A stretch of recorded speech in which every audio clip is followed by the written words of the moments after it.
Eh bien, le moment est venu de commencer à faire le bilan ligne par ligne de cette chaire d'excellence Normandie pour la paix. Lorsqu'elle a été lancée, la première ligne qui a été immédiatement prête avec une équipe internationale à prendre une recherche collective d'excellence en main, ça a été la ligne dédiée aux indicateurs juridiques pour la protection de l'environnement.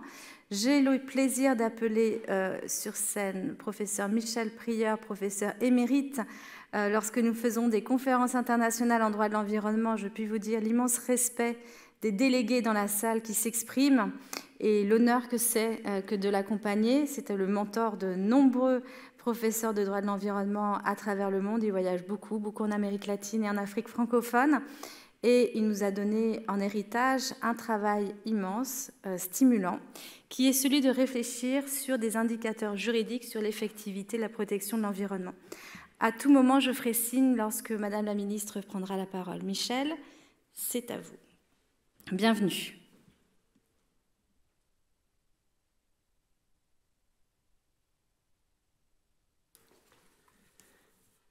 Merci, Émilie, pour cette présentation.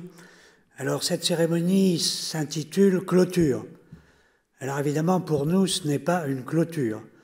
C'est simplement une étape et tous les groupes de recherche qui ont participé depuis 4 ans aux activités scientifiques de la chaire Normandie pour la paix, tous ces groupes, bien entendu, vont continuer à travailler, chacun dans leur domaine, et je souhaite que, d'une façon ou d'une autre, malgré tout, ils puissent continuer à se rencontrer et à croiser les activités scientifiques qui ont été lancées il y a 4 ans. Alors, concernant le thème des indicateurs juridiques, effectivement, il avait été entamé par le Centre international de droit comparé de l'environnement dans les années 2017-2018 et intégré dans la chaire Normandie pour la paix. Ce fut une des premières activités de la chaire que de réunir ici même à Caen un groupe de travail pluridisciplinaire pour continuer la réflexion, la recherche et le développement sur ce thème nouveau. Alors je voudrais simplement donner 5 caractéristiques des indicateurs juridiques, sans entrer dans le détail de leur contenu, qui sera évoqué par la suite, notamment par Christophe Bastin, ici présent. Première caractéristique, c'est un travail d'équipe pluridisciplinaire et qui répond tout à fait aux objectifs de la recherche, puisqu'il associait à la fois des juristes, des politistes, des sociologues, des scientifiques et un mathématicien. Deuxième caractéristique, les indicateurs juridiques constituent une innovation scientifique qui consiste à développer une méthode nouvelle d'évaluation d'une politique publique, en l'espèce celle qui concerne l'environnement. Troisième caractéristique, c'est un instrument de diplomatie scientifique internationale qui est aussi au cœur des objectifs de la chaire Normandie pour la paix, puisque les indicateurs juridiques ont pour vocation de servir dans les bilans qui sont faits par les États et les conférences internationales, les bilans de l'application, de l'effectivité du droit international de l'environnement. Quatrième caractéristique, c'est un instrument d'évaluation nationale des progrès, mais aussi des reculs, des régressions dans l'application du droit national de l'environnement. Et enfin, cinquième caractéristique, les indicateurs juridiques sont véritablement et ont vocation dans l'avenir à être un instrument de progrès pour la connaissance des processus complexes d'application du droit.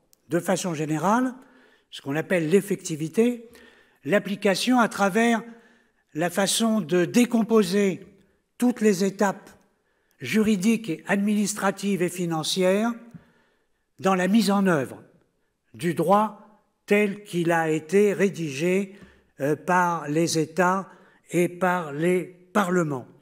Et cette méthode d'évaluation de l'application effective du droit que l'on a développée à propos du droit de l'environnement, bien entendu, a vocation, dans l'avenir, à s'appliquer aux autres droits, au droit de la famille, au droit des contrats, au droit privé, etc. Et donc une vocation universelle comme instrument d'évaluation de l'application des instruments juridiques. Alors, cette méthodologie que la chaire Normandie pour la paix a contribué à approfondir et à développer a fait l'objet justement en 2020, lors du Congrès mondial de l'Union internationale pour la conservation de la nature, auquel la chaire Normandie pour la paix a spécialement participé, ainsi que le Centre international de droit comparé de l'environnement. À l'occasion de ce congrès de 2020, l'IUCN, qui est la plus grande organisation internationale sur l'environnement regroupant les États et les ONG, a adopté une résolution, la résolution 050, qui s'intitule « Mesurer l'effectivité du droit de l'environnement grâce aux indicateurs juridiques ». Et ce fut véritablement un succès pour la chaire et pour le CDCE que l'adoption de cette résolution, qui a été votée par 83 États et par 474 ONG dans le monde entier. Donc une dispersion universelle de la méthode telle qu'on l'avait testée et développée lors des séminaires de Caen de la chaire Normandie pour la paix. Et c'est ainsi que cette méthode est en développement concret, à la fois dans le cadre de la Convention de Barcelone sur la mer Méditerranée, dans le cadre de la Convention sur les zones humides de la Convention de Ramsar, et va l'être l'année prochaine dans le cadre de la Convention d'Escazú sur l'information, la participation à l'accès à la justice en Amérique latine et dans les Caraïbes, puisque nous avons déposé un projet de résolution qui va être adopté en mars prochain à Santiago du Chili lors de la 3e COP de la Convention d'Escazú. Et puis, et j'en termine, tout ce mouvement scientifique de développement partagé et pluridisciplinaire s'est aussi concrétisé à travers un événement qui jusqu'à présent est passé inaperçu, mais que je vous révèle, qui est que les Nations Unies ont attribué le prix des Nations Unies pour les droits de l'homme au Centre international de droit comparé de l'environnement pour sa contribution au développement de la résolution qui a été adoptée par l'Assemblée générale des Nations Unies en 2022 sur le droit de l'homme à l'environnement, où en effet on a travaillé beaucoup en parallèle avec les travaux de la chaire Normandie pour la paix à faire pression sur les États pour que l'Assemblée générale des Nations Unies adopte cette résolution qui, pour la première fois, reconnaît le droit de l'homme à l'environnement. Et le résultat de cet effort de diplomatie scientifique et de diplomatie internationale est que le CDCE s'est vu attribuer ce prix des Nations Unies sur les droits de l'homme. Alors merci à Émilie Gaillard et à Pascal Buléon, que je salue suite à son intervention introductive. Et je salue aussi, j'en profite, le vice-président du Centre international de droit comparé de l'environnement, Ali Mekouar, qui est ici présent et qui nous a accompagnés avec son talent lors de toutes ces aventures. Et donc, ce n'est pas la clôture, c'est le début d'une nouvelle aventure que nous allons poursuivre avec tous les participants de la chaire Normandie pour la paix. Je vous remercie.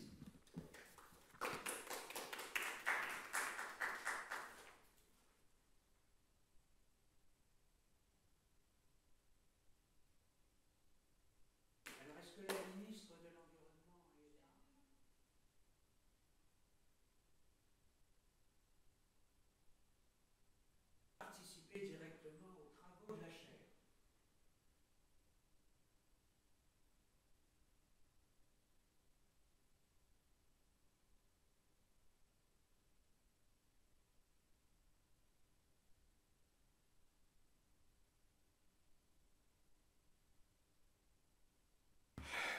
Bonjour à toutes et à tous. Donc Christophe Bastin, moi je suis la part du nombre dans cette ligne de recherche qui a consisté à mettre en œuvre les indicateurs juridiques de façon opérationnelle, aussi bien au niveau local qu'international.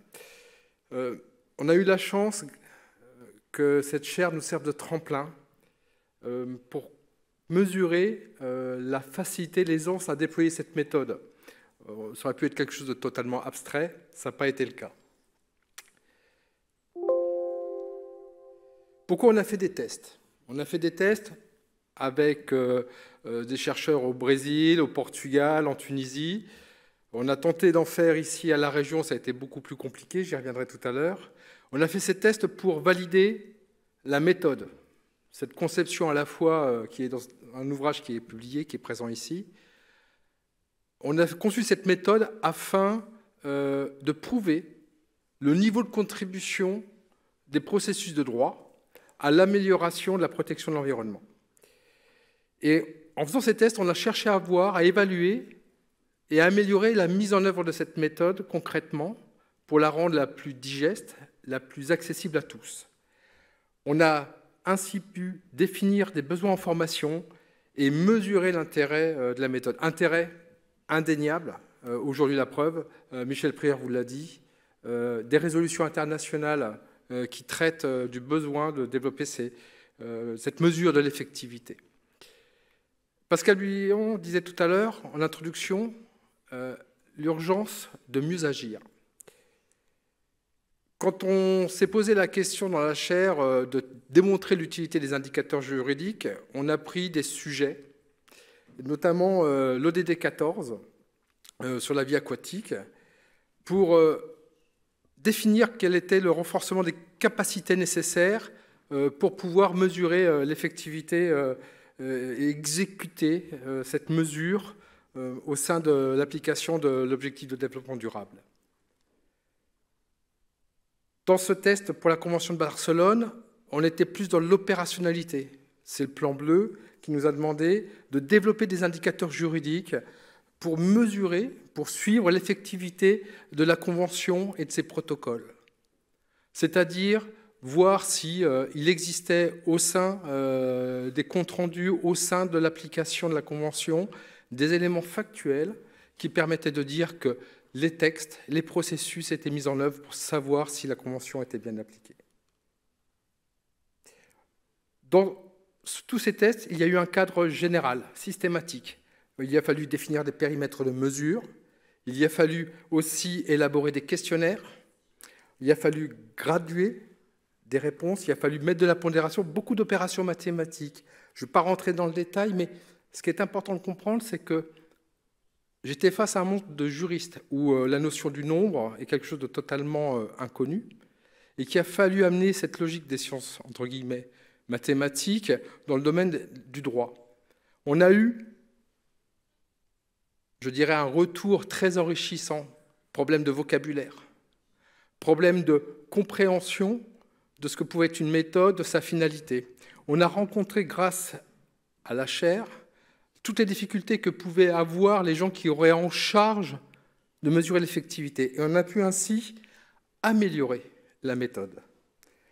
On a pu ainsi passer à l'opérationnel, créer ces questionnaires, les envoyer à des panélistes, construire des panels, que ce soit pour l'ODD, que ce soit pour le plan bleu. Au niveau de l'ODD, l'expérience était très riche tout de suite parce qu'on s'était dit, pour que ce soit opérationnel, on va faire très vite, on va accéder directement aux personnes, on va leur envoyer, et sur leur bonne volonté, on va leur demander d'instruire des questionnaires. On ne va pas parler d'échecs, mais de difficultés. Difficultés pour collecter des réponses. Pourquoi? Parce que les gens, ils ne comprenaient pas forcément la méthode. Ils s'interrogeaient sur la finalité, sur la compréhension des questions.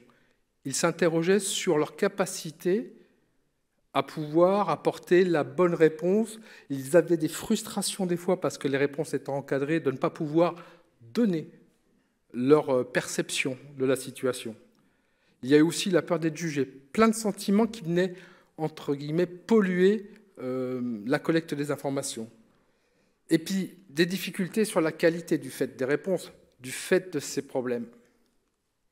Alors que sur le plan bleu, pour la Convention de Barcelone, riche de cet enseignement, on a décidé de procéder différemment. On a décidé d'encadrer les enquêtes, de former des personnes, des chargés d'enquête, afin qu'ils puissent collecter, permettre de lever tous les freins liés à l'instruction des questionnaires.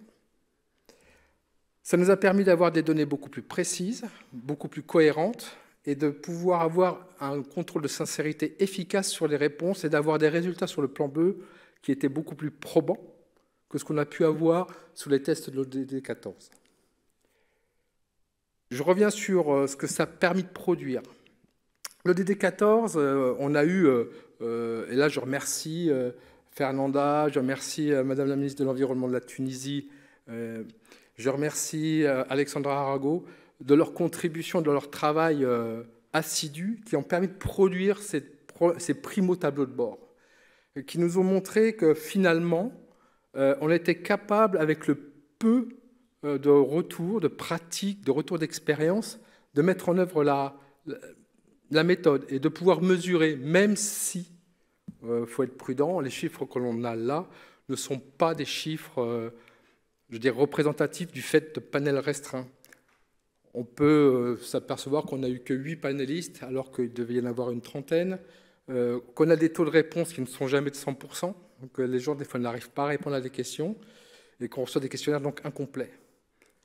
Que ce soit Portugal, Brésil, Tunisie, on avait les mêmes problèmes de ratio, donc des problèmes d'acceptabilité des questionnaires.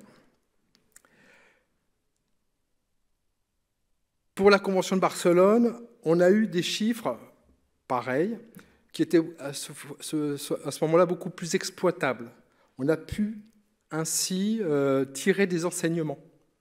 On a pu proposer des pistes d'amélioration, tant sur le plan du déploiement de la méthode pour avoir une mise en œuvre des indicateurs, tant sur l'application de la Convention sur 3 pays. La France, la Tunisie et la Turquie.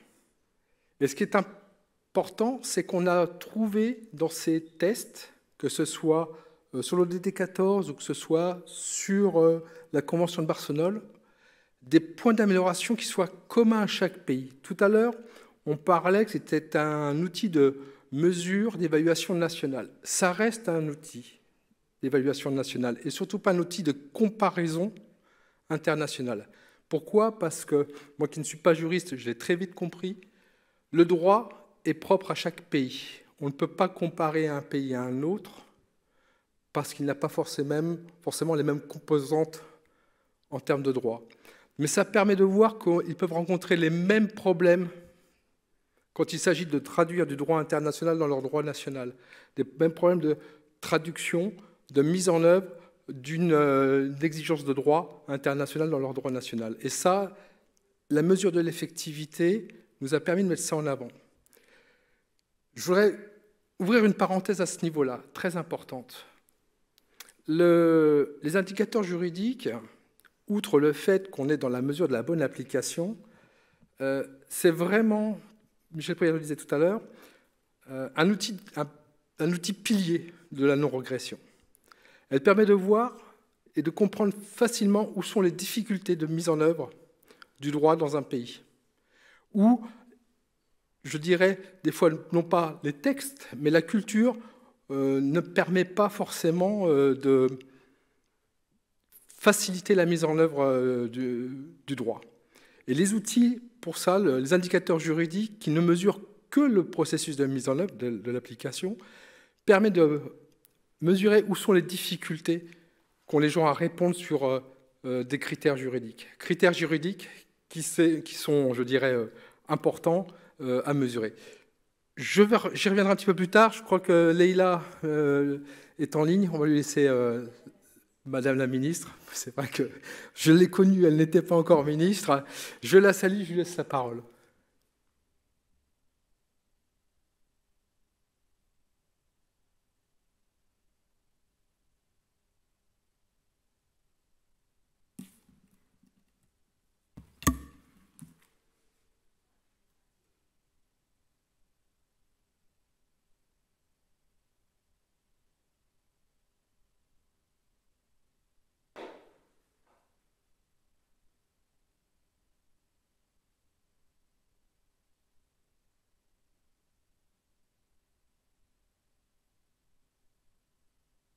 Il n'y a pas de problème, je cède la place dès qu'elle est là. Voilà. Donc, pour reprendre cette parenthèse, on a pu constater donc qu'il y avait un grand intérêt de mesurer l'effectivité. Ça a été dit, des conventions internationales qui en ont fait une exigence, mais une réelle difficulté de mise en œuvre. Difficulté qu'on a rencontrée ici à la région, qu'on a rencontrée avec les équipes du Césaire, parce que difficulté peut-être aussi culturelle. La compréhension de peut-être le manque de temps, le manque d'outils développés en amont pour expliquer en quoi ça consistait. Je laisse la place.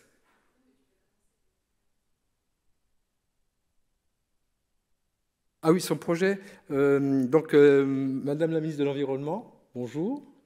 Elle va vous présenter le test qui a été fait sur l'ODD 14 en Tunisie. Alors, bonjour à tout le monde. Merci, cher Christophe, de me donner la parole. J'avais envoyé une toute petite série de quelques diapositives. Je ne sais pas si je peux les partager, si je peux les mettre en partage. Vous me dites. OK, donc juste je cherche ça sur l'écran parce que...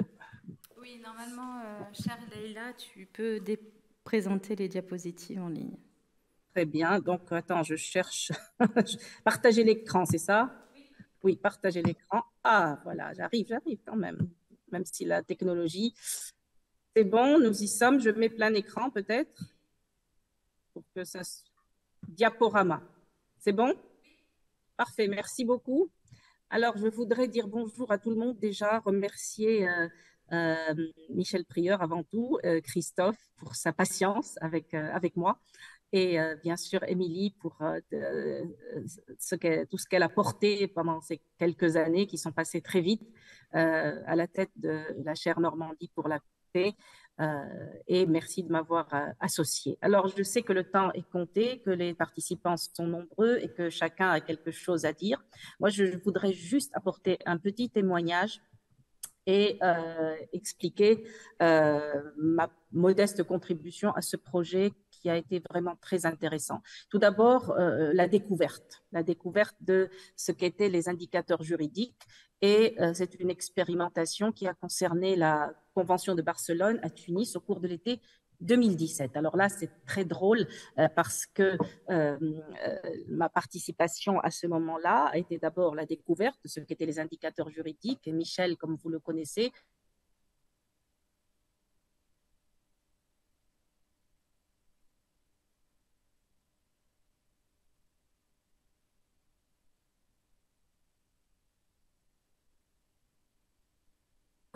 j'avais un certain nombre d'années d'enseignement derrière moi, je pensais à tort avoir une petite expérience dans ce domaine et je pensais réellement que ça allait être simple. Et en fait, Michel, il a commencé à m'envoyer les questionnaires un par un. Donc, bien entendu, les difficultés ont commencé à se présenter au fur et à mesure. Et c'était à chaque fois plus difficile. Et donc, finalement, ça m'a obligée à revoir toute mon approche de ma connaissance du droit, de ce qu'est la norme juridique, de son application, parce qu'effectivement, il y a un certain automatisme quand on est étudiant en droit, on apprend la méthodologie, on apprend les règles. Ensuite, lorsqu'on passe de l'autre côté, on apprend à se tenir au courant de ce qui se passe dans le monde, de ce qui se passe en droit comparé, mais on reste toujours dans la connaissance théorique du droit. Et la confrontation avec les indicateurs juridiques a été un véritable choc intellectuel parce que j'ai été obligée de me demander, mais enfin, tout ce droit que je crois connaître, est-ce qu'il est appliqué en pratique? Est-ce que les autres le connaissent? Est-ce que les acteurs qui sont censés l'appliquer le connaissent? Et bien entendu, ça a été un branle-bas de combat dans mon cerveau. Il y avait des amis déjà qui ont collaboré à l'époque avec moi et que je remercie, toute l'équipe du Master de droit de l'environnement, de la Faculté des sciences juridiques et politiques et sociales de Tunis, des étudiants également. Et on s'est posé la question ensemble de nous demander finalement à quoi sert une règle si elle n'est pas établie et reconnue. C'est la famille des critères existentiels que nous avons découvertes ensemble. Ensuite, si cette règle ne dispose pas des conditions minimales pour son application ne sont pas réunies, telles que la publication ou la ratification pour un traité ou une convention, si la formulation ne répond pas à ces objectifs, les critères substantiels, et puis, bien sûr, s'il n'y a pas de mécanisme de mise en œuvre et de suivi qui permettent d'assurer son effectivité, notamment le contrôle et les critères substantiels. Et puis, bien sûr, les facteurs extra-juridiques dont la pertinence est évidente parce que c'est ce qui explique parfois, et Michel, je me souviens, nous en avait parlé à Caen quand on était en ligne, et il nous a fait remarquer que finalement, pendant la Covid, on n'a pas forcément appliqué des règles de droit, mais la nature s'en est très bien portée. Donc, tous ces questionnements et bien d'autres ont abouti à la fin de l'expérience donc à Tunis en 2017 sur la Convention de Barcelone. Michel a eu la grande montée de m'inviter au Cameroun pour la présentation des résultats préliminaires du test. Et c'est là où j'ai découvert donc les aspects mathématiques de la chose, parce que jusque-là, je répondais seulement aux questions et c'était déjà difficile avec mes collègues. Et avec Christophe, je ne le remercierai jamais assez d'avoir toute cette patience. Et puis, j'avais des problèmes d'informatique, je ne pouvais pas lire certaines diapositives, je n'arrivais pas à ouvrir Excel. Bref, disons que petit à petit, j'ai découvert la pertinence de ce que nous faisions sur le plan des schémas. Et puis voilà, il nous présente le schéma, chacun d'entre nous, nous étions 4, et nous avons découvert sur place ce que nos petites réponses avaient pu produire en dépit des difficultés, des complexes méthodologiques, etc. Donc finalement, on s'est dit, ah, waouh, ça c'est quelque chose, et c'est important. Donc, par la suite, l'équipe m'a associée aux travaux de la chaire Normandie pour la paix, et effectivement, là, l'association a été plus étroite puisque on nous a proposé de collaborer à l'élaboration même des questionnaires, que ce soit au niveau des questions à poser, que ce soit au niveau de leur présentation, des choix des critères et autres. Donc là, vraiment, on a pu approfondir la démarche.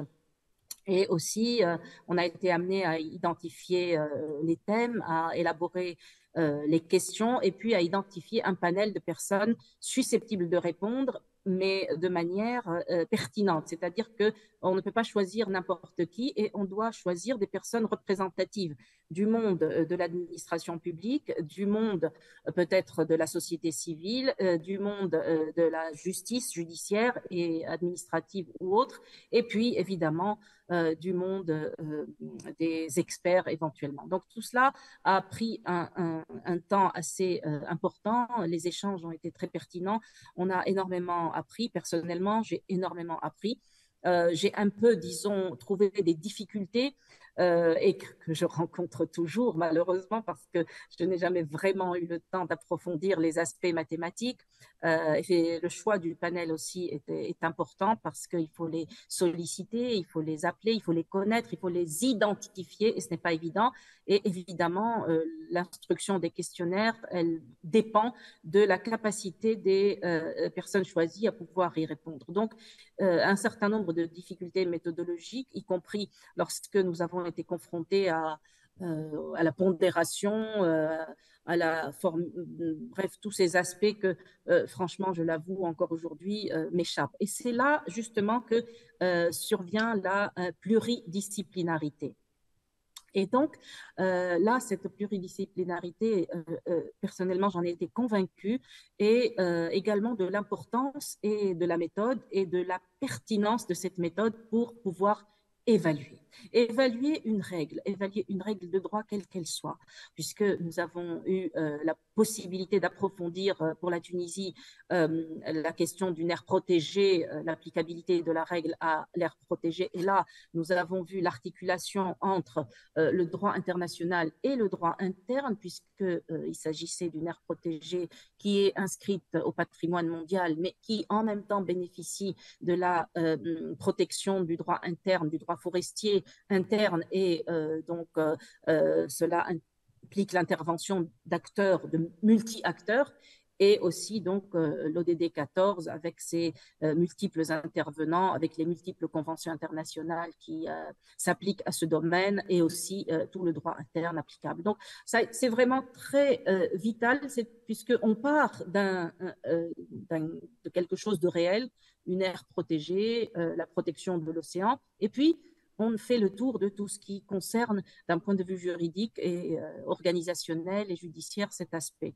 Donc, l'idée, c'est de pouvoir évaluer la règle grâce aux indicateurs juridiques, de pouvoir éventuellement la réviser, l'améliorer, dans la perspective toujours de cette adéquation à ses objectifs. Donc, sérieusement, cela amène le chercheur en droit, le juriste, à questionner sa propre connaissance du droit, et en quelque sorte à relativiser finalement, l'approche qu'il peut avoir du droit. Et là, après, avec du recul, donc lors de l'élaboration du projet de code de l'environnement tunisien, aujourd'hui d'ailleurs, nous organisons au ministère une petite cérémonie de remerciement de toutes les personnes qui ont participé, et je voudrais signaler et remercier ici Michel Prieur, qui peut-être ne pourra pas être avec nous tout à l'heure en ligne, le remercier pour sa contribution à ce travail d'envergure.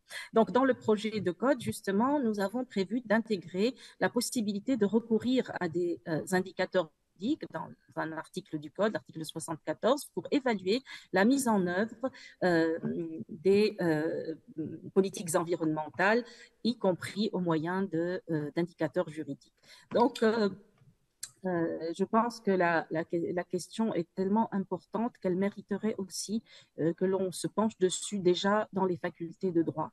Et là, ce sera ma dernière proposition en conclusion de cette approche, c'est que les indicateurs juridiques puissent être enseignés dans les facultés de droit pour familiariser les juristes très tôt avec cette idée d'examiner la règle de droit, de prendre de la hauteur, et de faire cet exercice très tôt dans les études juridiques.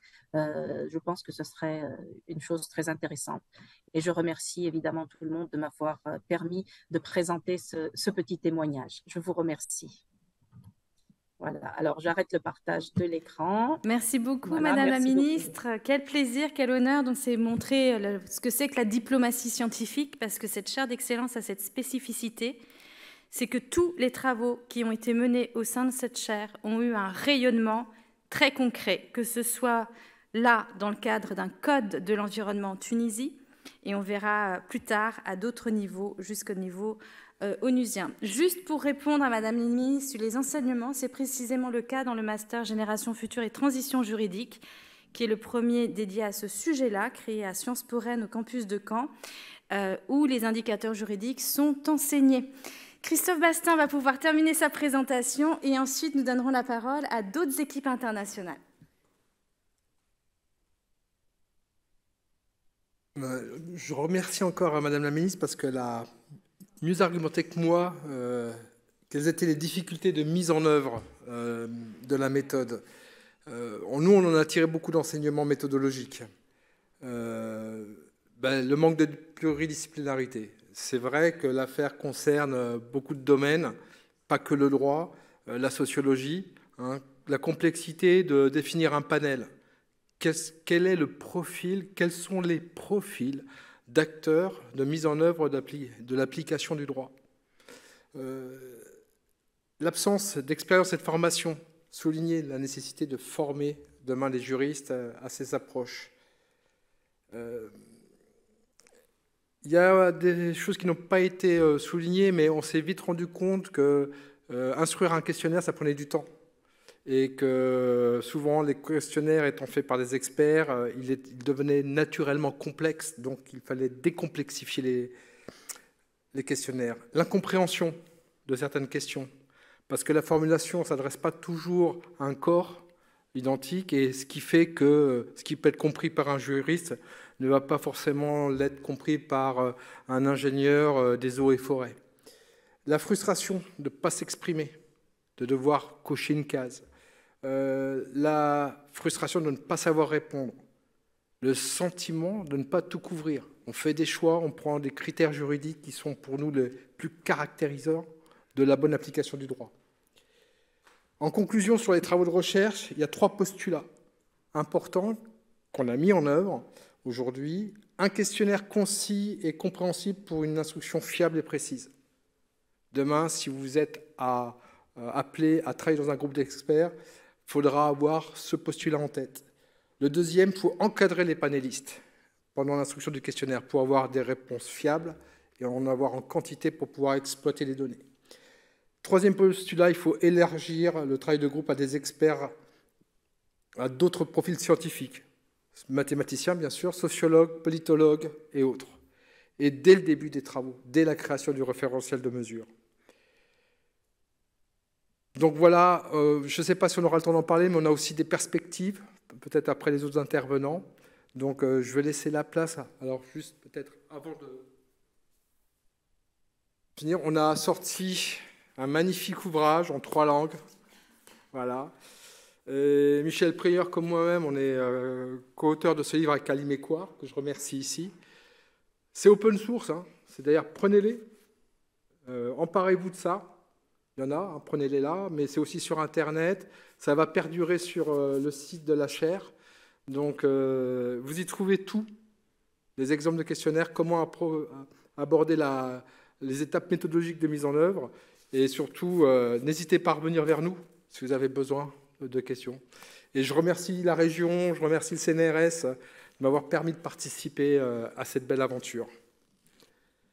Donc, prochain intervenant, Alexandra, oui, tiens. Alors, Alexandra, qui est professeure de droit à Coimbra. À Coimbra, c'est ça. Et qui a, elle aussi, travaillé comme Madame la ministre de l'Environnement sur le test de l'ODD 14 dans la ligne des indicateurs juridiques. Christophe, est-ce que je peux dire une fraction de seconde? Oui. Oui, alors j'ai vu parmi les participants, je viens de voir que Ali Mekouar est avec nous. Je voudrais aussi beaucoup le remercier pour sa participation au projet de Code de l'environnement. Un remerciement particulier. Merci Ali, et j'espère que tu pourras te connecter en ligne tout à l'heure. Et aussi Yacouba Savadogo, s'il est là, j'aimerais le remercier également. Voilà, merci beaucoup.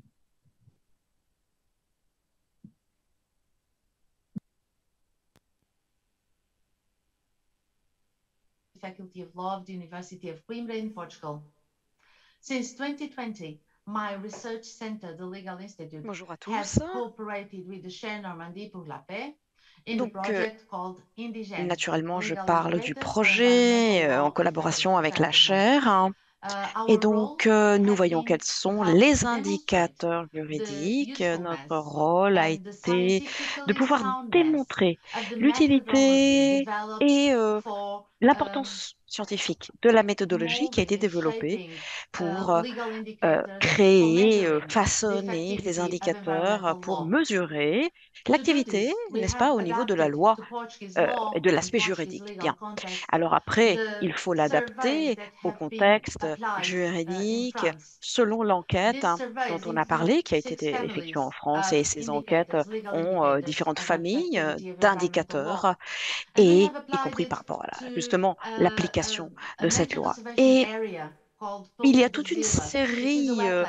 d'indicateurs Very important because it is fondamentaux a qui Ramsar site and also concernent a Natura 2000 site, différents and it is sites, nearby to our etc. university. Et d'ailleurs, c'est proche de mon We université have ici. Et interviewed nous avons different aussi fait legal des actors interviews applying environmental auprès law des in the acteurs Portuguese juridiques au context. niveau de l'application de cette loi Considering et du their coup dans responses les to différents our contextes. questionnaire, Alors, il y a beaucoup de réponses par rapport au questionnaire, à l'enquête, et nous avons fourni un feedback, un retour sur les réponses par rapport aux collègues experts, avec ce que le professeur Prieur a pu mettre en œuvre, et tous ceux qui ont travaillé sur ces données qui ont été utilisées dans les différents pays qui ont été impliqués, n'est-ce pas, dans cet énorme projet. Alors, les premières conclusions sont très prometteuses. Tout d'abord parce que nous avons réalisé bien que tous les participants ont pu avoir un outil de mesure d'efficacité, et ceci est fondamental, d'abord. Ensuite, ils ont bien compris que ce n'est pas possible de mesurer l'efficacité avec des critères extérieurs, c'est-à-dire que des critères qui finalement dépendent de contextes sociaux, qui dépendent aussi de situations économiques particulières et de la motivation des acteurs impliqués.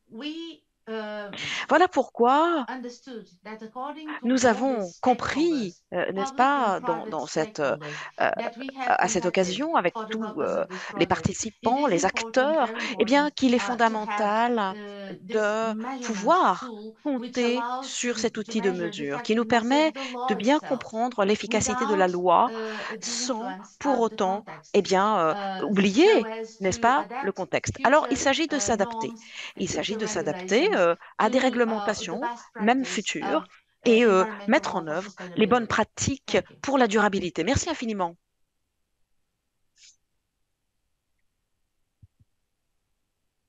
Merci beaucoup, professeur Alexandra Aragao, qui est également directrice de thèse de Daniel Galvao, qui a été une étudiante que nous avons eu le plaisir d'accueillir plusieurs mois au sein de la chaire d'excellence Normandie pour la paix avec le programme Erasmus+.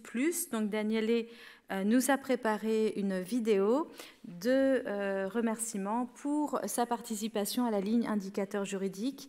Je lui cède la parole.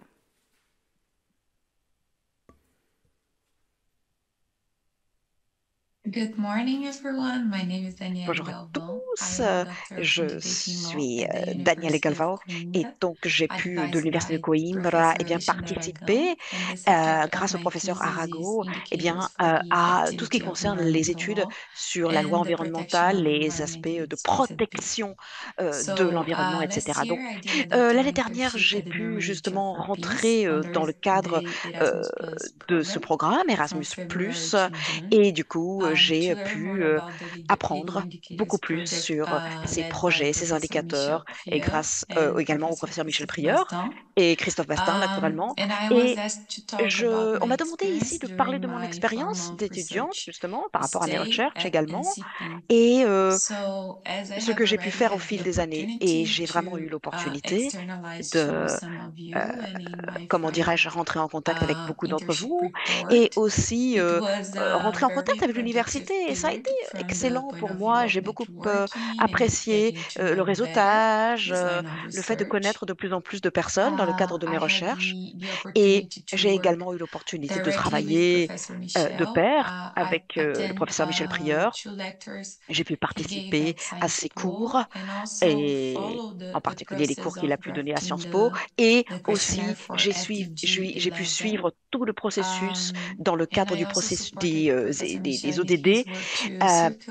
Et donc, nous avons étudié tout ce qui concerne la circulation du projet au niveau d'une éventuelle convention internationale sur la pandémie. Et puis aussi, on a eu l'opportunité de parler de ces indicateurs juridiques. Ensuite,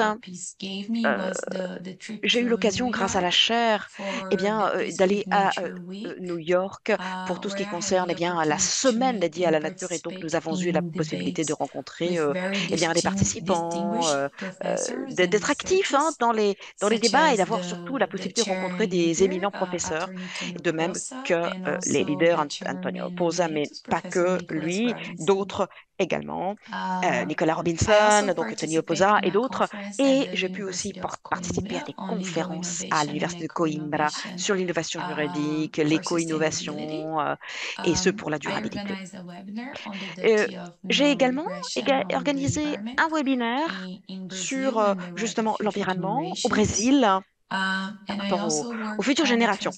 Et donc, j'ai également travaillé sur la traduction d'un livre sur ces indicateurs juridiques, et ceci a été fait grâce à mes collègues de l'Université de Coimbra qui m'ont beaucoup aidé, y compris avec différents autres professeurs. Et du coup, voilà, on a travaillé sur cela, on ne l'a pas encore publié, hélas, mais voilà, on a pu travailler sur tout ce qui concerne ces ajustements juridiques et si vous êtes intéressé, naturellement, la traduction est disponible. Et enfin, à la fin de mon séjour Erasmus, je suis rentrée à Caen pour eh bien, voilà, travailler dans le cadre de la logistique, de l'université. Et je pense que voilà, c'était les points principaux dont je voulais vous parler ce matin. Encore une fois, je vous remercie infiniment d'abord de m'avoir invité et je vous souhaite tout Merci le beaucoup, mieux, le meilleur Daniele. possible. Merci beaucoup. Donc, que nous avons accueilli au sein de la chaire, que nous avons emmené avec nous aux États-Unis, que nous avons associé à beaucoup de travaux de la chaire d'excellence Normandie pour la paix. Donc, je suis contente d'apprendre que sa mission, qui était de traduire en portugais, est en cours. Donc, on va pouvoir avancer là-dessus. Autre vidéo, autre équipe. Donc, on a vu une équipe à l'international en Tunisie qui a mené donc à l'adoption des indicateurs juridiques aujourd'hui dans le Code de l'environnement, avec un lancement en cérémonie aujourd'hui. Une autre équipe au Portugal. À présent, la troisième équipe internationale mise en place par le professeur Michel Prieur et avec l'aide de Christophe Bastin, c'est une équipe qui est basée au Brésil, exactement à Florianópolis, dans l'une des facultés de droit de l'environnement les plus prestigieuses. On ne va pas faire les rank number 1, number 2, mais on peut dire que c'est parmi les premières facultés de droit au Brésil. À Fernanda Capdeville est professeure de droit de l'environnement à Florianópolis, à l'université de Santa Fe, avec laquelle l'université de Caen a du coup adopté et signé un partenariat. Fernanda Capdeville. Bonjour à toutes et à tous.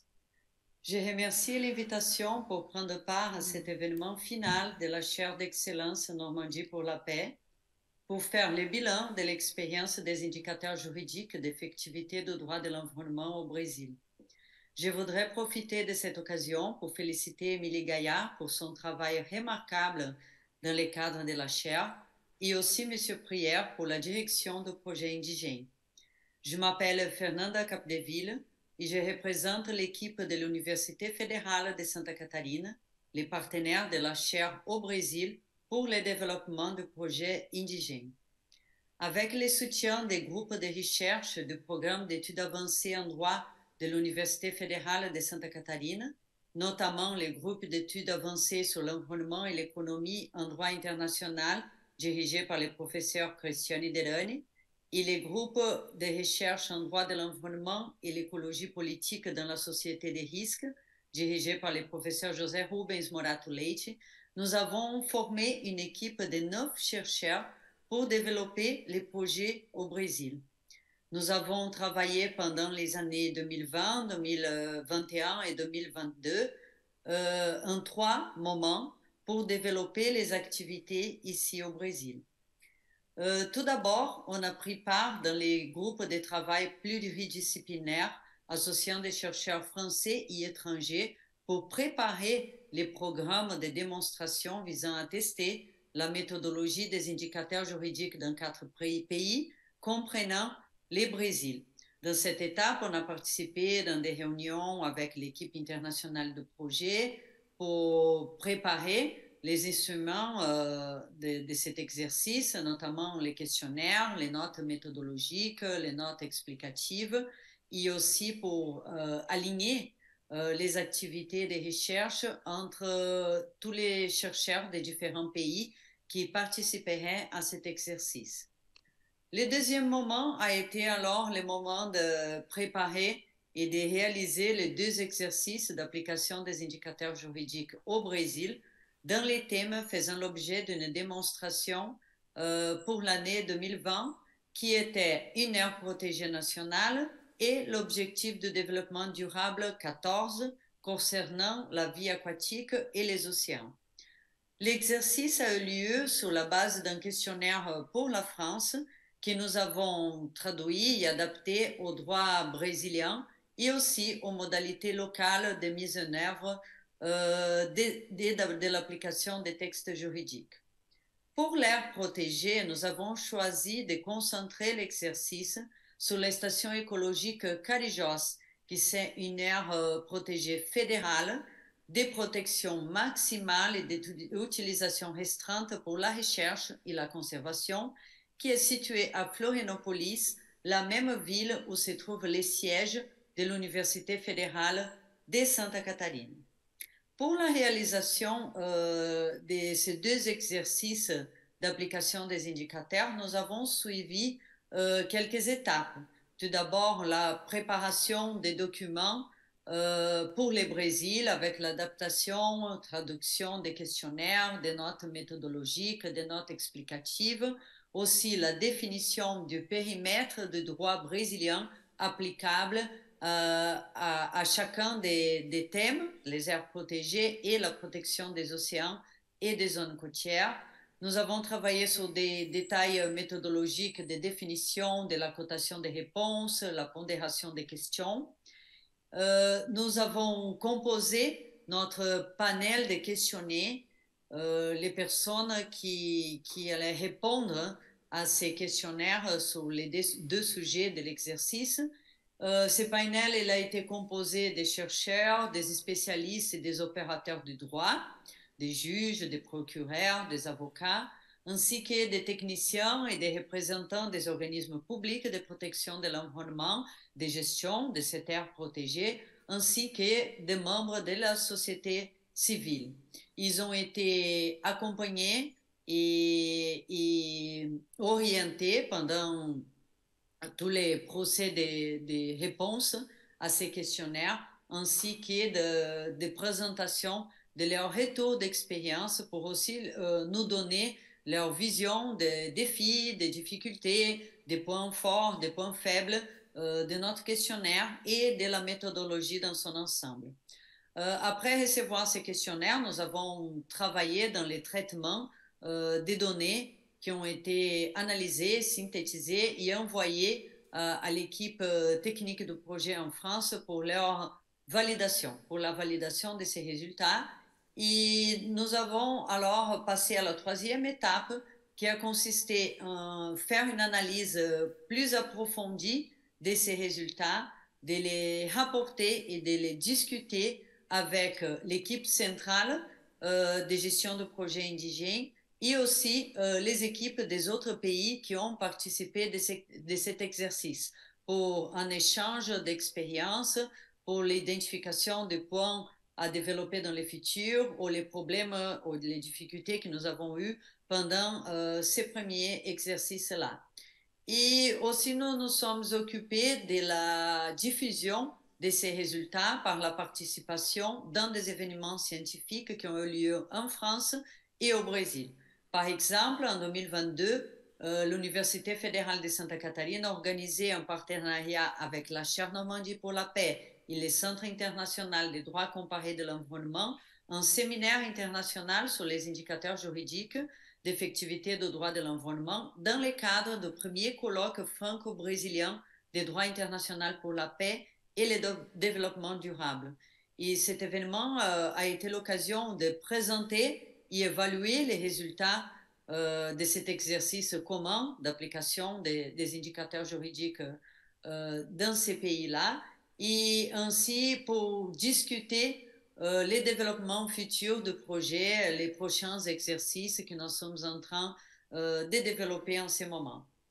Un bilan général de cette expérience d'application des indicateurs du projet indigène nous permet d'affirmer que l'expérience elle a été très positive. Elle nous a permis d'approfondir notre connaissance sur les sujets de l'effectivité du droit, ainsi que sur les sujets des indicateurs juridiques, de la possibilité de mesurer l'effectivité du droit.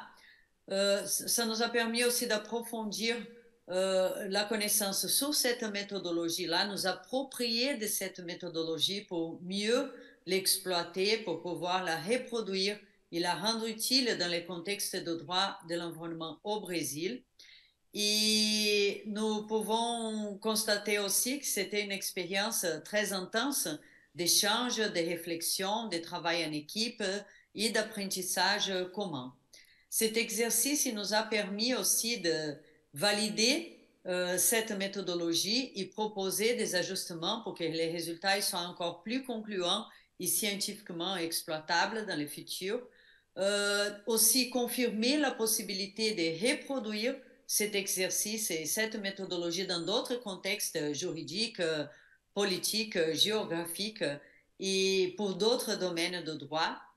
Nous avons pu constater l'utilité des indicateurs juridiques pour surveiller dans le temps l'effectivité du droit de l'environnement et aussi nous a permis d'identifier des points d'effectivité faibles et des points d'effectivité fortes pour informer des politiques publiques et des décisions ayant un impact sur l'environnement dans ces deux sujets que nous avons abordés dans ces deux exercices.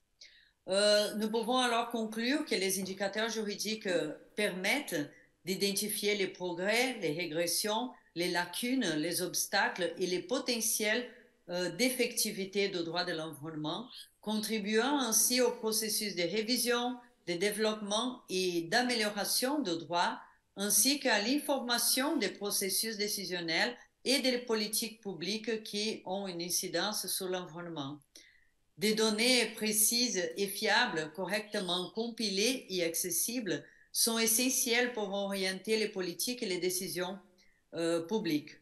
Dans ce sens, les indicateurs juridiques peuvent être produits aussi de manière moins coûteuse que les indicateurs classiques, aussi de manière plus simplifiée et générer des résultats pertinents pour éclairer les politiques environnementales. Je voudrais alors, au nom de l'équipe brésilienne de projet, exprimer notre remerciement à la Chaire Normandie pour la paix et toute son équipe, à toute l'équipe aussi du projet indigène pour l'opportunité d'avoir participé à cette importante initiative de développement des innovations juridiques au profit du droit de l'environnement et des générations futures. Merci infiniment, chers collègues. Quel plaisir de voir tous ces collègues en ligne et de pouvoir les convier à cet événement final. C'est dire l'immensité du travail qui a été fait dans le cadre de cette ligne de recherche, que ce soit une recherche de fond, une recherche de terrain, une recherche exploratoire, parce que quelque part c'est un laboratoire juridique, et quelle consécration que cette introduction de cet article dans le Code de l'environnement tunisien. Bravo Michel Prieur. Je pense que le moment est venu peut-être de faire un petit overview, une petite vision globale et peut-être ouvrir des perspectives d'avenir. Et ensuite, nous montrerons comment tout un chacun peut chercher des informations sur le site Internet. Je ferai cette présentation. Professeur ?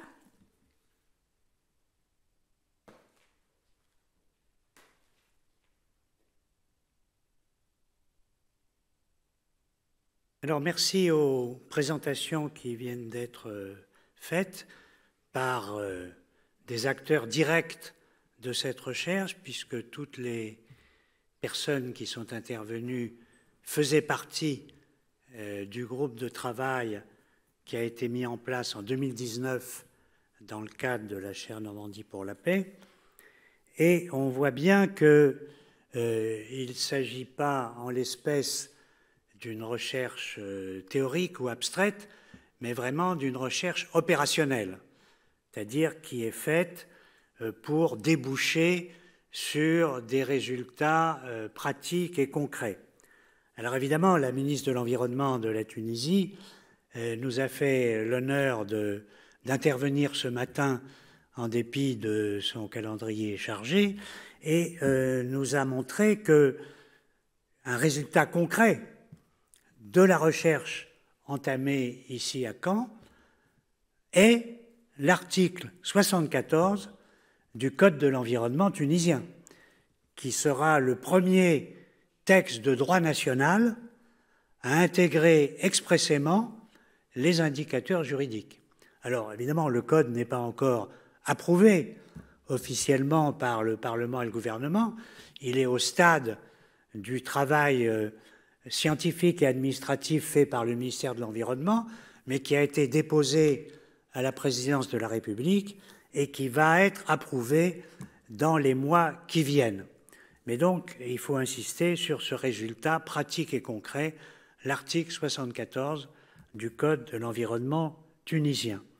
Et puis, Émilie Gaillard a bien aussi mis en avant une autre mise en œuvre au niveau de la formation à travers le master des générations futures de Sciences Po Rennes, où des cours ont déjà été développés depuis 2 ans à Caen pour initier les étudiants à la fois sur le plan juridique et sur le plan scientifique au développement futur des indicateurs juridiques.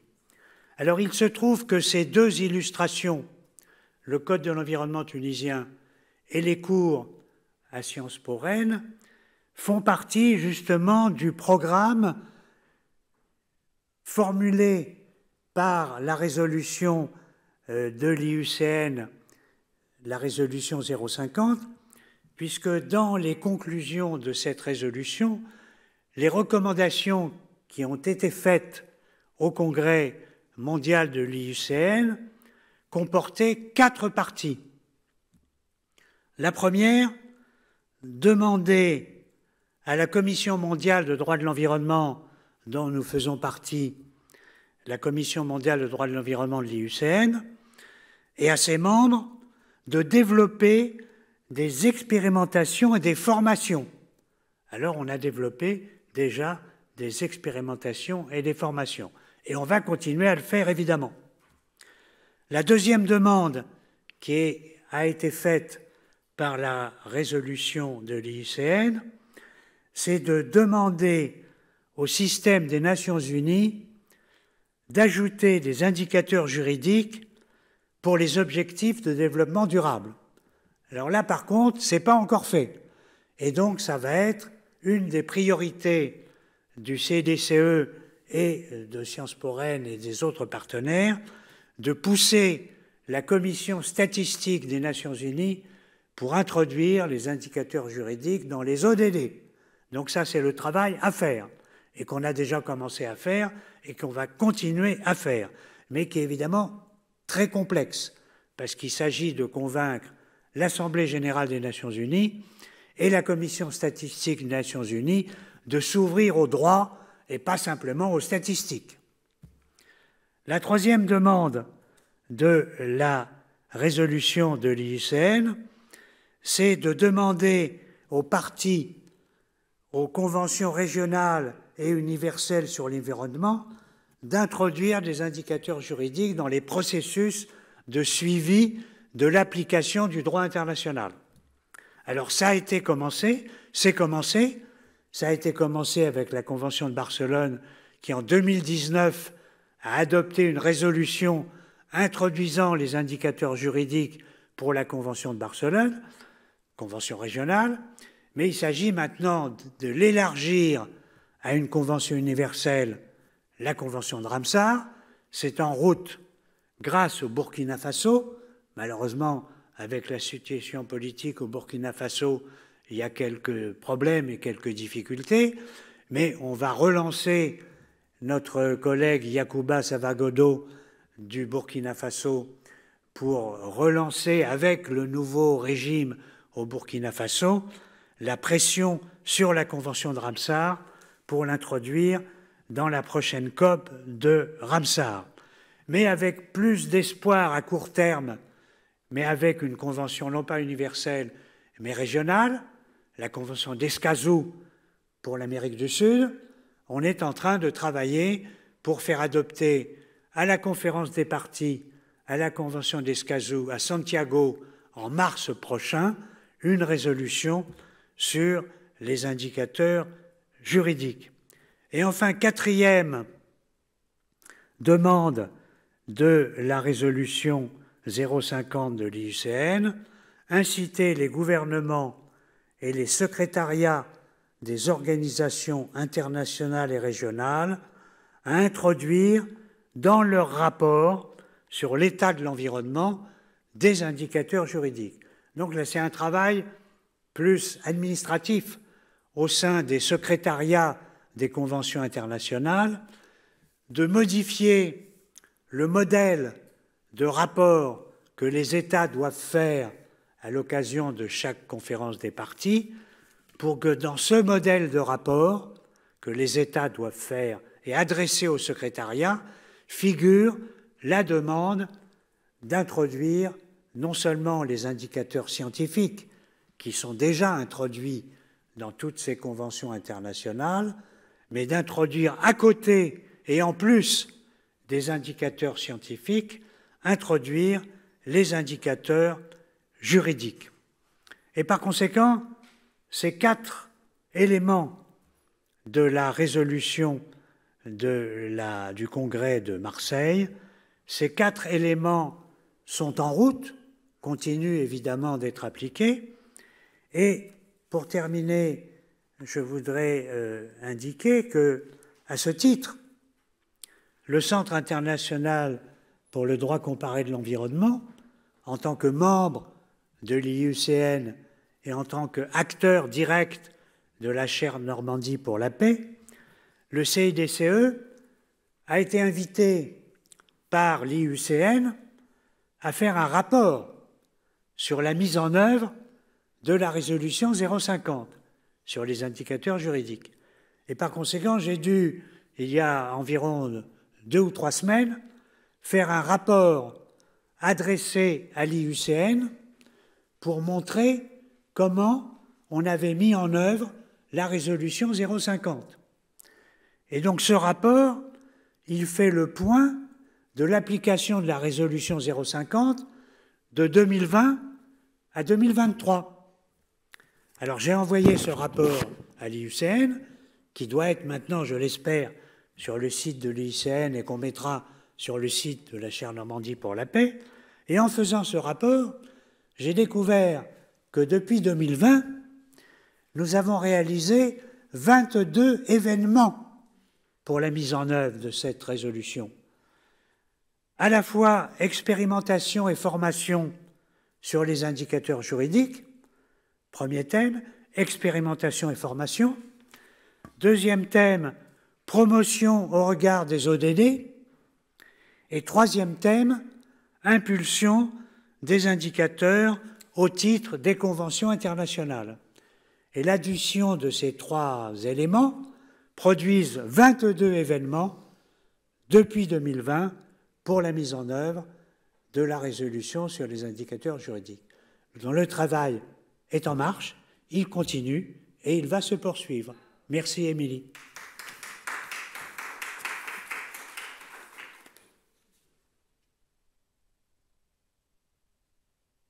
Je ne prendrai pas le crédit.